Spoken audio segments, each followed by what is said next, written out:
வயதில் கவலை எதற்கு விட்டு தள்ளு தள்ளு கண்ட கனவை நடத்தி காட்டி வெற்றி என்று சொல்லு கற்கும் வயதில் கவலை எதற்கு விட்டு தள்ளு தள்ளு கண்ட கனவை நடத்தி காட்டி வெற்றி என்று சொல்லு நோக்கம் ஊக்கம் ஆக்கம் அனைத்தும் கல்வி ஒன்றுதான் கல்வி ஒன்றுதான் கல்வி ஒன்றுதான் கற்கும் வயதில் கவலை எதற்கு விட்டு தள்ளு தள்ளு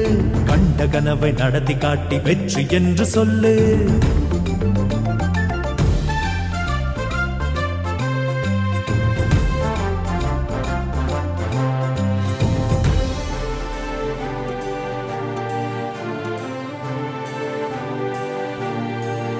வானவெளியில் பாதை போடு